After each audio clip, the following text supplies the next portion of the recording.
AIS की तो उससे पहले हमें जानना चाहिए कि एक 3 पॉइंट्स हैं हमने जो लिखे हुए हैं। सबसे पहली बात कि AIS क्या है, ये क्यों दिया गया, ये क्या है। दूसरी पॉइंट ये कि ये 26 AS जो पहले दिखता था उससे क्या डिफरेंस है, 26 AS में और AIS में क्या डिफरेंस है, ये हम जानेंगे। तीसरा जो बहुत इंपॉर्टेंट पॉइंट है कि क्या हमको अपनी ITR जो हम फाइल कर चुके असेसमेंट ईयर 21-22 के लिए, क्या उसको विद रेस्पेक्ट टू AIS क्या हमें रिवाइज करना पड़ेगा वो ITR। Do we need to revise a filed ITR for assessment year 2021 with respect to AIS। हम ये 3 चीज़ें आज टॉपिक में कवर करेंगे। चलिए शुरू करते हैं। तो इस तरह का ये प्रारूप है AIS का, जैसे आपको दिख रहा होगा। मैंने पहले भी वीडियो बनाया है AIS के ऊपर, लेकिन अब फंक्शनल हो गया है। पार्ट ए के अंदर आपको जो दिखेगी अपनी पर्सनल डिटेल्स यहाँ पर दिखेगी। पार्ट बी में हम आते हैं सीधे सीधे, annual information statement part B. सबसे पहला तो आता है part B1, information relating to tax deducted और कलेक्टेड एट सोर्स। कहाँ पर आपका TDS काटा गया है या आपसे TCS कलेक्ट किया गया है। तो यहाँ पर देखिए दिया गया है TDS है सेक्शन 192 के अंदर। थोड़ा सा मैं इसको पतला कर लेता हूँ, थोड़ा सा ज़्यादा मोटा है। हाँ जी। इन्फॉर्मेशन डिस्क्रिप्शन यहाँ पर देखिए दी गई है कि आपकी ये सैलरी रिसीव हुआ है सेक्शन 192 के अंदर। किसने काटा है? बेनेट कोलमैन कंपनी ने काटा है। कितनी काउंट है उसकी और क्या टोटल अमाउंट आ रहा है वो। सिमिलरली यहाँ पर आपको अमाउंट पेड क्रेडिटेड दिख जाएगा। यहाँ पर डेट ऑफ पेमेंट भी आपको दिख जाएगा। TDS कितना कटा था, कितना डिपॉजिट हुआ, ये सब दिख जाएगा। एक्टिव यहाँ पर दिखेगा स्टेटस आपको। अगला आता है डिविडेंड का। यहाँ पर देखिए बहुत छोटा सा, क्योंकि TDS डिविडेंड के ऊपर भी लगता है, दोनों तरह से लगता है। 194K में भी लगता है, 192 में भी लगता है। एक म्यूचुअल फंड के ऊपर है, एक इक्विटी शेयर्स के ऊपर है। कि देखिए 194 है ये आपका जो लगा हुआ है, ये मिंडा कॉर्पोरेशन लिमिटेड के ऊपर डिविडेंड मिला हुआ है, उस पर TDS कटा है। सेक्शन 194 यहाँ भी दिया गया है और ये आपको दिया गया था Q4 का है, ये आप यहाँ देख सकते हैं। तो इसी हिसाब से आपका ये डिविडेंड आपको यहाँ पर दिया गया है। मैं आपको एक्सप्लेन कर रहा हूँ कि एनुअल इंफॉर्मेशन स्टेटमेंट क्या है, ये वो कंसेप्ट है। पॉइंट नंबर 3, आपकी कुछ चीज़ें और हैं। देखिए यहाँ पर outward foreign remittance of purchase of foreign currency, ये भी एक पॉइंट यहाँ पर दिया गया है। अभी मेरे जिस क्लाइंट का है ये उसकी इन्फॉर्मेशन है, ज़रूरी नहीं कि आपके अंदर सारी चीज़ें हों। मगर हाँ, अगर आपका कोई TDS कट रहा होगा, चाहे वो n नंबर ऑफ TDS कटे, चाहे वो कहीं पे भी कोई भी काट ले TDS, वो आपको सबसे पहले यहीं पर दिखेगा। यहाँ पर सैलरी है, अगर आपका TDS FD वाला होगा तो वो भी यहीं पर दिखेगा आपको, और प्रॉपर्टी का TDS होगा तो वो भी यहीं पर दिखेगा आपको। किसी भी चीज़ का TDS या TCS होगा वो यहीं पर दिखेगा। सबके अपने अपने कॉलम बना दिए जाएंगे। अब ये वाला जो है, ये 206 CQ के अंदर कोई इन्होंने रेमिटेंस किया होगा मेरे क्लाइंट ने, हालांकि वो TCS की लिमिट के बाहर होगा, इसीलिए कोई TCS कटा नहीं है, केवल 747 रुपीज़ है। तो यहाँ पर आपको मैंने दिखाया कि TDS और TCS की बातें हैं। ये आपका आ गया है पेज नंबर 2। पेज नंबर 2 में जो डिटेल्स दी गई हैं पार्ट B2 के अंदर, वो SFT की डिटेल है। यहाँ पर आपको कई सारी तरह की डिटेल्स मिलेंगी। SFT के कई सारे कॉलम्स हैं, तो SFT की डिटेल है यहाँ पर। पहला SFT है डिविडेंड का, SFT 015 है डिविडेंड का कोड। डिविडेंड मिंडा कॉर्पोरेशन से मिला है आपको। अब आप कहेंगे कि सर हमने पहले भी देख लिया था, वो TDS की इन्फॉर्मेशन थी जो आपको मैंने पहले दिखाई। ये SFT की इन्फॉर्मेशन है। वहाँ पर कितना TDS कटा था वो दिखाया गया, जो कि निल था। यहाँ पर कितना डिविडेंड मिला है आपको, ये दिखाया जा रहा है।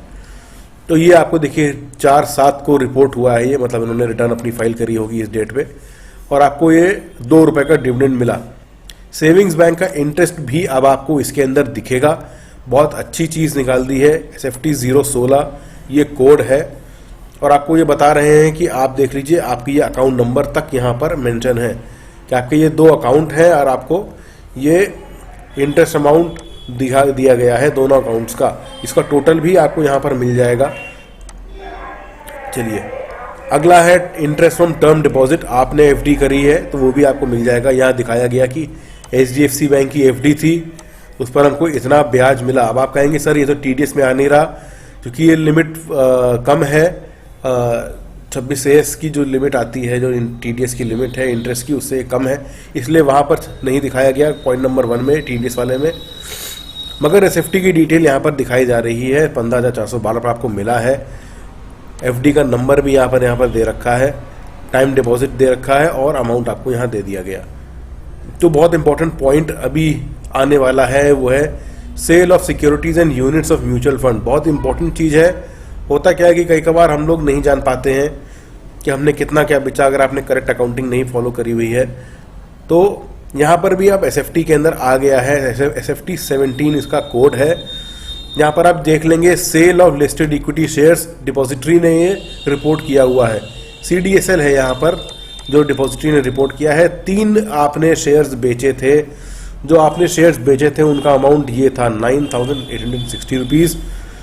डेट ऑफ ट्रांसफ़र भी दी गई है, आप देख सकते हैं डेट ऑफ ट्रांसफ़र, कौन सा शेयर था जो आपने बेचा वो भी दिया हुआ है। ये इन्फॉर्मेशन इसलिए आ रही है क्योंकि आपका पैन हर जगह लगा हुआ है, चाहे वो बैंक में पैन लगा है, चाहे आपने जब CDSL में अकाउंट खोला था या अपना ब्रोकिंग अकाउंट खोला था वहाँ पर भी आपका पैन लगा हुआ था। सारी इन्फॉर्मेशन आ रही है, आप देख सकते हैं। लिस्टेड इक्विटी शेयर्स ये भी इन्फॉर्मेशन है, अनलिस्टेड नहीं है। ये मार्केट में था, एसेट टाइप तक दिखा दिया है यहाँ पर कि शॉर्ट टर्म था। इसकी क्वांटिटी, इसका सेल प्राइस पर यूनिट और टोटल सेल कंसिडरेशन क्या थी, ये सब कुछ यहाँ पर आ रहा है। ये sale of securities and units of mutual fund, अगर आप म्यूचुअल फंड बेचेंगे तो वो भी यहाँ पर नीचे लिख कर के आएगा। आज नहीं डाउनलोड हो पा रहा है SFT, मैं अपना खुद आपको दिखाना चाह रहा था क्योंकि मेरे ITR में भी ये सब चीज़ें बहुत ज़्यादा होती हैं। म्यूचुअल फंड्स भी है, शेयर्स का भी होता है। मैं दिखाना चाह रहा था कि वहाँ पर कैसे आएगा, बट आज ये डाउनलोड नहीं हुआ, ये कल वाला है। एक क्लाइंट का मैं फाइल कर रहा था, मैंने इसलिए कल देखा इसको। माफ़ी चाहूँगा।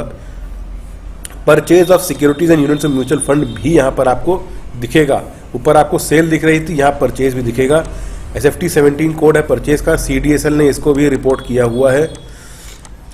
7,924 रुपीज़ आपने इतने रुपीज़ का आपने परचेज किया था। क्लाइंट आईडी यहाँ पर आपको दिख जाएगी, मार्केट परचेज का फिगर है। अब आते हैं हम पेज नंबर 3 पर। यहाँ पर अभी भी वही SFT चल रहा है, purchase of equity shares and mutual fund, securities and mutual fund की बात थी। आप यहाँ देख सकते हैं SFT 18 के अंदर म्यूचुअल फंड्स परचेज की बात की गई है। Franklin Templeton asset management India private limited ने रिपोर्ट किया हुआ है कि 29,999 रुपीज़ का आपने कोई म्यूचुअल फंड लिया हुआ है। ये देख लीजिए, यहाँ पर भी आपकी क्लाइंट आईडी लिखी हुई है, फ्रैंकलिन टेम्पल्टन। आप फर्स्ट होल्डर हैं उसके, आपने कितना परचेज किया था, ये अमाउंट है। एक और है, ये कैम्स ने रिपोर्ट किया हुआ है HDFC का, ये 12,000 रुपये का है। जितने भी आप परचेज करेंगे म्यूचुअल फंड या सिक्योरिटीज़, वो सब यहाँ पर आपको दिखाएगा इस तरीके से। जो आप पेमेंट ऑफ टैक्स करेंगे वो यहाँ पर आपको दिखेगा। Assessment year, major head, minor head, tax, surcharge, education cess, others, date of deposit और चालान आइडेंटिफिकेशन नंबर। आपके जितने भी सेल्फ असेसमेंट चालान होंगे या आपके एडवांस टैक्स चालान होंगे, वो दोनों आपको यहीं पर दिखेंगे। अगला आता है information relating to demand and refund. आपकी कोई डिमांड और रिफंड होगी वो भी आपको यहाँ पर आ जाएगी। यहाँ पर केवल रिफंड दिख रहा है, डिमांड होगी तो डिमांड भी आपकी यहाँ पर दिखेगी। अगला जो पॉइंट आता है वो है any other information relating to sub rule 2 of rule 114I। कोई और इन्फॉर्मेशन अगर आपकी है वो भी यहाँ पर आपको दिखाया जाएगा। सैलरी है जैसे, तो सैलरी यहाँ पर आपको यहाँ दिखा कि आपको बेनेट कोलमैन ने सैलरी दी है, ये इतना अमाउंट है उसका, और ये रिपोर्ट किया भी गया है। एम्प्लॉयमेंट स्टार्ट डेट, ये बेसिकली फाइनेंशियल ईयर की स्टार्ट डेट है, और employment end date financial year की एंड डेट है। ग्रॉस सैलरी आपको दिखा दी। Perquisites profit in lieu of salary, जैसा कि फॉर्म 16 में क्लाइंट ने एम्प्लॉयर ने रिपोर्ट किया होगा, ये वो वाला फिगर है। तो पॉइंट हमारा जो है पहला वाला कंप्लीट हुआ कि हम व्हाट इज IAS क्या है ये मैंने आपको बता दिया है, ये डन है। अगला पॉइंट आता है how it is different from 26AS। ये इंपॉर्टेंट पॉइंट है। देखिए 26AS जो है वहां पर आपको मेजरली डिडक्शंस दिखती है, मगर आपको जब हम बात करेंगे AIS की तो यहां पर आपको अदर इंफॉर्मेशन भी दिखेगी। तो 26 में हम लोग मेजरली देखते थे कि कहां पर हमारा डिडक्शन हुआ, ऐसी कौन कौन सी इनकम्स हैं जो कि डिडक्शंस के लिए क्वालिफाई करती हैं, और वो कौन कौन सी इनकम है जो हमें ITR में ले लेनी चाहिए। मगर 26AS के अंदर ऐसी बहुत सी इन्फॉर्मेशन जो अदर इन्फॉर्मेशन है वो हमें नहीं दिखती। अब वो हमें कहाँ पर दिखेगी, ये AIS के अंदर हमें वो इन्फॉर्मेशन दिख जाएगी।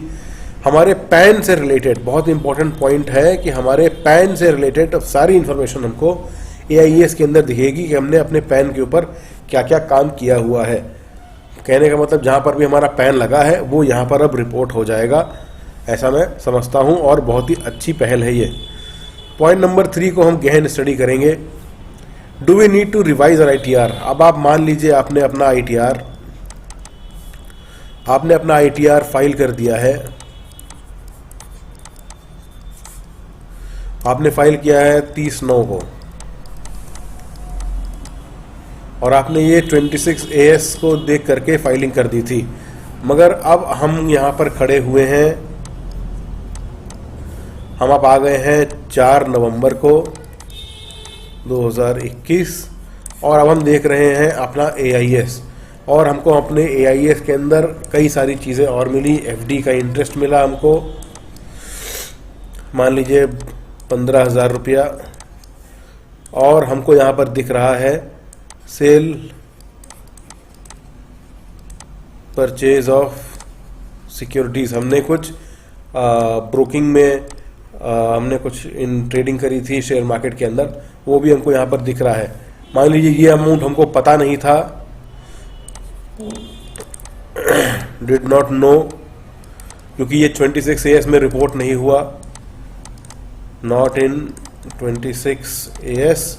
और ये जो सेल परचेज ऑफ सिक्योरिटीज़ थी, ये हमें पता तो थी कि हमने इतना कारोबार किया हुआ है, मगर कौन झंझट मोल लेगा, आपने ऐसा सोचा, या फिर कि कौन इसके बारे में करेगा, इसको रहने देते हैं, कुछ होगा तो देखा जाएगा। अब यहाँ पर हो गया, AIS के अंदर ये इन्फॉर्मेशन आपको शो हो रही है, तो आप क्या करेंगे। चलिए, तो जो एडवाइस है हमारी कि अब आप अपना ITR ज़रूर से रिवाइज कर दीजिए, क्योंकि अगर AIS के अंदर शो हो रहा है तो इनकम टैक्स डिपार्टमेंट को भी पता है आपके इन ट्रांजैक्शंस के बारे में। और अगर आप इसको रिपोर्ट नहीं करते हैं, अगर आप नॉन रिपोर्टिंग करते हैं, तो भी आपको एक IT का नोटिस आ सकता है, क्योंकि इन्फॉर्मेशन इनकम टैक्स डिपार्टमेंट को पता है, आपने अपने ITR में नहीं दिखाया, तो आप इनकम टैक्स नोटिस के बहुत बड़े हकदार बन जाते हैं। आपको आ सकता है इनकम टैक्स का नोटिस। अपना ITR आप रिवाइज कर सकते हैं, अभी टाइम लिमिट अच्छे से चल रही है। ज़रूर से आपको अपना AIS खोल करके एक बार चेक कर लेना है कि उसके अंदर क्या है और क्या चीज़ें छूट गई। ऐसा भी आप कह सकते हैं कि सर मेरा तो ITR प्रोसेस भी हो गया, अब मैं क्या करूं। अगर आपका ITR प्रोसेस हो गया है तब भी आप रिवाइज कर सकते हैं, कहीं पर मनाही नहीं है इनकम टैक्स एक्ट के अंदर कि आप अपने प्रोसेस्ड ITR को रिवाइज नहीं कर सकते। जब आप अपना प्रोसेस ITR दोबारा से रिवाइज करेंगे 139(5) के अंदर, तो ये आपका दोबारा से प्रोसेस होगा, इट विल बी रीप्रोसेस्ड,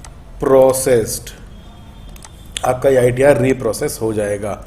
ऐसा भी होता है कि ITR आपका मान लीजिए फाइल कर दिया आपने फाइल कर दिया पुराना 30/9 को 2021 को, ये प्रोसेस भी हो गया, मगर आज की डेट में 4/11/21 को AIS में चीज़ें दिख रही हैं, तो आपको वो क्या कर सकता है, वापस से आपको नोटिस भेज सकता है। ऐसा नहीं है कि अगर आपका ITR प्रोसेस हो गया आपको नोटिस नहीं आएगा, अभी भी आपको नोटिस आ सकता है।